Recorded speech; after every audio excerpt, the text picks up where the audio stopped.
বাঙালির শীতকালীন জার্নাল খুললেই কমলা লেবু আর কড়াইশুঁটির কচুরির ভোর। তার যোগ্য সঙ্গত হলো নলেন গুড়ের সন্দেশ, আর এসবের সঙ্গে পিকনিক না হলে শীতকাল যেন জমে না কিছুতেই। চটপট পিকনিক না গেলে আবার আদরের শীত ফুরোয় কাজের চাপে। তাই যেমন করেই হোক ছুটির দিনে একটা পিকনিক আমাদের সবার মনের কথা। তা সে অফিস পিকনিকই হোক, স্কুল কলেজের পিকনিক হোক, কিংবা কোনো স্বেচ্ছাসেবী সংঘ আয়োজিত পিকনিক, যেমন করে হোক নামটা লেখালেই উত্তেজনার পারদ তুঙ্গে ওঠে। আবাল বৃদ্ধ বনিতা নির্বিশেষে স্থান কাল পাত্র ভেদে এই পিকনিক যেতে ভালোবাসেন না এমন মানুষজন কমই আছেন। ভাবুন তো একবার, সেই বাসে উঠেই চটপট সকলের মাথা গুনে নিয়ে গুনগুন করে নিজের মনে গান গাইতে শুরু করে দেওয়া। এবার চলুন তো দেখি আমরা কজন জানি এই পিকনিক শব্দের অর্থটা। বলবেন তো চড়ুই ভাতি নাকি বনভোজন? হ্যাঁ, ঠিক বলেছেন, ওগুলো তো বাংলায় প্রতিশব্দ। পিকনিক শব্দটার উৎস কিন্তু ফ্রান্স। পিকি নিকি, এই ফার্স্ট পার্ট পিকি মানে হচ্ছে পিক করা, অর্থাৎ টুকটাক তুলে নিয়ে মুখে পুরে দাও যেখানে, সেটাই হলো পিকনিক। অতএব খাওয়া দাওয়াটাই হলো পিকনিকে মুখ্য। আর আরেকটা কথা হলো বাড়ির বাইরে, সেটা রান্না করে নিয়ে যাও, মানে যাকে বলে পটলাক, অথবা রান্না করে খাও, আক্ষরিক অর্থে বনভোজন বা চড়ুই ভাতি। আগে ছিল নিজেরাই হাত পুড়িয়ে খাওয়া, কি ভাগ্যিস এখন আমাদের সঙ্গে রান্নার ঠাকুর কিংবা কেটারার যায়। একদিন দল বেঁধে আউটিং এ যাও, আবার রান্নার জোগাড় দাও। এখন কিন্তু টোটাল ব্লিস, মানে হাত পা গুটিয়ে শীতের রোদে শরীর সেঁকার অফুরন্ত অবসর। এক নিমেষে যাবতীয় ক্লান্তি উধাও। তবে যাই বলো বাপু, চড়ুই ভাতি কিংবা বনভোজন, এ দুয়েই কাঠকুটো জেলে সে যুগে মাংসের ঝোল রান্না হতো, সঙ্গে ভাত, তার একটা অন্যরকম মজা ছিল, কি তাই তো? আজ কলকাতার আশেপাশেই এমন অনিন্দ্য সুন্দর 5টি পিকনিক স্পটের গল্প করব আপনাদের সঙ্গে। জশন মানাও বাংলা ইন্টারনেট রেডিও চ্যানেলের সঙ্গে আমি ইন্দিরা মুখোপাধ্যায় রয়েছি পিকনিকের লেখা নিয়ে। ধরুন সোনা রোদ গলে পড়া নদীর জলের পাশে শীতভোর, কুয়াশার পরদ ছিঁড়ে খুঁড়ে পোষের পিঠে চড়ে রোদ এসে নেমেছে হাওড়ার মৃগদাব গড় চুবুকে। আপনার চড়ুই ভাতির সকাল তখন বনভোজনের দেশে পাড়ি দিল। সাদা সাদা ফুলকো লুচি আর নতুন আলুর সাদা চচ্চড়ির গন্ধে মাত হলো গড়চুমুকের নদীর ধার। গুচ্ছ গুচ্ছ পিকনিকের দলও এসেছে আপনার সঙ্গে, আপনিও সামিল সেখানে আপনার গ্রুপের সঙ্গে। জাস্ট ভাবুন একবার, শীতের সব অনুষঙ্গ সেখানে উপস্থিত, মানে নলেন গুড়, কমলা লেবু, মটরশুঁটি, শুধু লেপ, বালাপোষ, পশমিনা, পুলোভার নিমেষে উধাও চড়ুই ভাতির আনন্দে। কাজের চাপে আপনার শীত ফুরোচ্ছিল তো? না, ফুরোয়নি। তার আগেই অমৃত কমলার মিঠে রোদ, উল কাটার দুপুর গড়িয়ে আপনি চলে এসেছেন মৃগদাব গড় চুমুকে।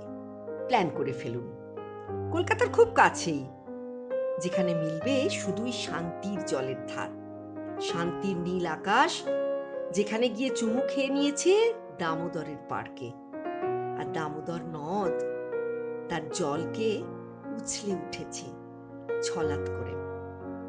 সকলে একটু ছুঁয়ে নিল নদের পাড়ের ক্যাসুরিনার নুয়ে পড়া সবুজ পাতাকে। ডিজিটাল ক্লিকে মুখর হলো আশপাশ। এখানেও সেই শীত যা ছিল আমাদের শহরে, এখানেও পারদ নামে প্রতি বছরের মতো। শীত আসে, শীত যায়, চড়ুই ভাতি ফুরিয়ে যায়, সকলেই পরিযায়ী পাখির মতো ঘরে ফিরে যায়। শীত ঘুমিয়ে ফুরিয়ে যায় শীত। ভাগীরথী আর দামোদর মিশেছে হাওড়া জেলার গড়চুমুকে। 58 গেট বলে জল ধরে রাখার বিশাল স্লুইস গেট আছে, আর আছে ডিয়ার পার্ক। জম্পেশ উদরপূর্তি, গানের লড়াই, কুইজ, খেলা সব মিলিয়ে শীতের অমৃত কমলার দুপুর একেবারে জমজমাট। গাড়ি ছাড়তেই সবার চোখে মুখে দেখবেন স্বর্গ সুখ। যেতে পারেন ডায়মন্ড হারবারের কাছে ফলতায়, অনেক পিকনিক স্পট আছে এখানে। হুগলি নদী সেখানে বঙ্গোপসাগরে মিশেছে, তাই একের পর এক জাহাজ চলে। সেবার একদল সিনিয়র সিটিজেনদের নিয়ে ফলতায় গেছিলাম পিকনিকে। স্পটে পৌঁছে ওনাদের যেন মনে হলো বিশ্ব জয় করেছেন। কে যেন গাড়িতে বলছিলেন তার অম্বল হয়েছে, কার যেন গ্যাসের ব্যথা বেড়েছিল, কারুর একজন মাইগ্রেন হচ্ছিল, কারুর একজন সিওপিডি।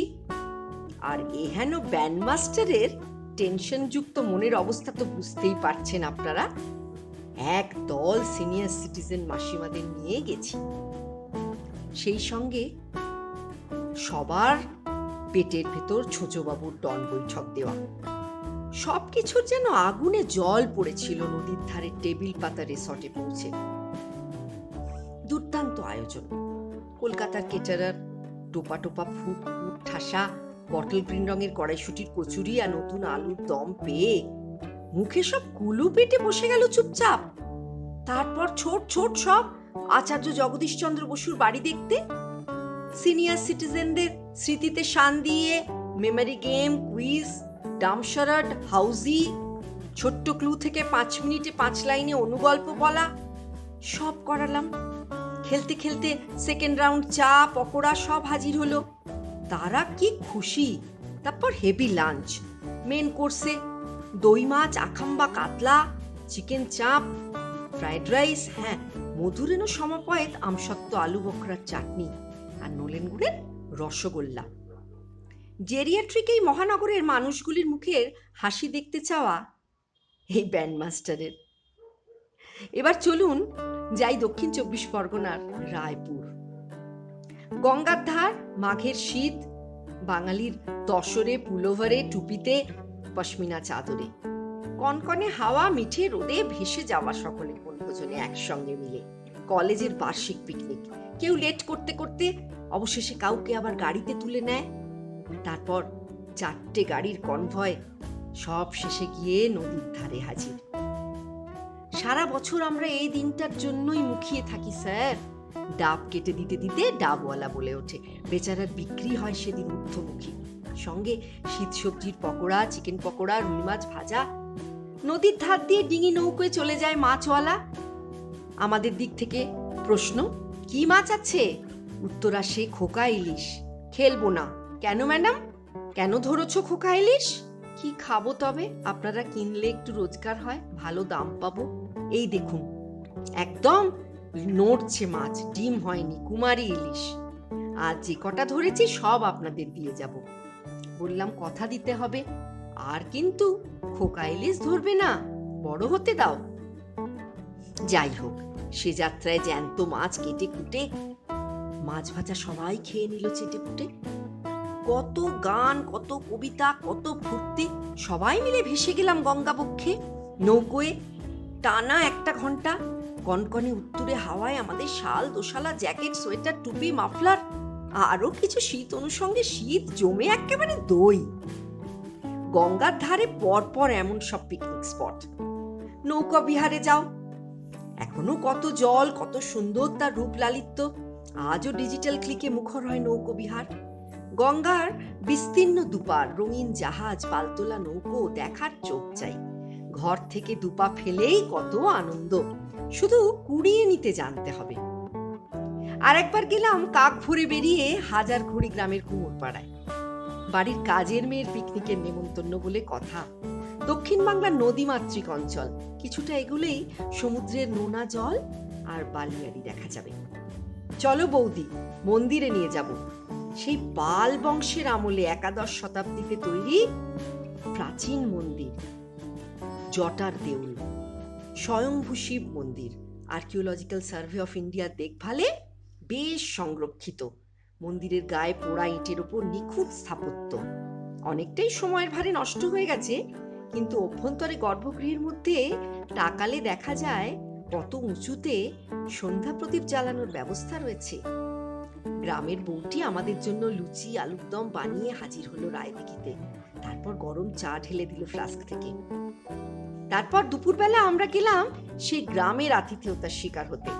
মানে পূর্ব পরিকল্পিত চড়ুই ভাতি বা প্রকৃত অর্থে বনভোজনের মেজাজ নিয়ে। ধানজমির সরু আলের মধ্যে দিয়ে ডাইনে পান্না পুকুরের সবুজ জলে ভাসমান গোলাপি শালুক, আর বাঁয়ে গোলা ভরা ধান চলল সঙ্গে। কোথাও হলুদ সর্ষে ক্ষেত, কোথাও আলু, এক ফালি সবুজ কচি ধান গাছের পেছনে সয়াবিনের ক্ষেত অথবা ফুলকপি। বড় সুন্দর এই অনুভূতি, জানেন? শহর থেকে গিয়ে শুধু সবুজে দু চোখ জুড়োনো। কি ভালো যে লাগে, বারবার এই মাটির রূপ দেখতে ইচ্ছে করে, ঘ্রাণ নিতে ইচ্ছে করে প্রকৃতির। দিঘি ভরা জল করে টলমল।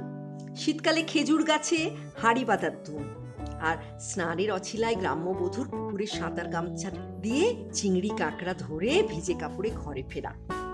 এখনকার প্রজন্মের কাছে শীত পিকনিক মানে কেটারিং এ কবজি ডোবানো, দুটো সাউন্ড বক্স থেকে জোরদার গানের সঙ্গে উদ্দাম নৃত্য আর বিলাসবহুল আপ্যায়নে অবগাহন। না, এর থেকেই অব্যাহতি পেতে আমরা গেছিলাম তেমন এক বনভোজনে দক্ষিণবঙ্গের এই রায়দিঘির জটার দেউলে। সেই সঙ্গে মন্দির দেখে আপ্লুত হওয়া। খাড়ির জল যত্রতত্র খেলে বেড়ায় সে গ্রামে। মাটির নিচে কাঁকড়ার বাসা, ধান ক্ষেতের আলের ওপর দিয়ে দিব্যি হেঁটে আসা যায়, কুড়োনো যায় নোনা বালির মধ্যে থেকে ঝিনুক আর শামুকের খোলা। সুন্দরী আর গরান গাছও আছে।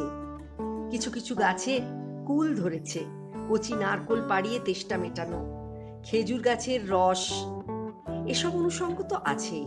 ঠান্ডা নেই, কুয়াশা নেই, তাই বড় বড় কাঁকড়া ধরানো হলো গর্তর মধ্যে থেকে। দাম পেয়ে গ্রামের মানুষও বেজায় খুশি। আমাদের পিকনিকের গরম ভাত মাটির উনুনে ফুটতে লাগলো।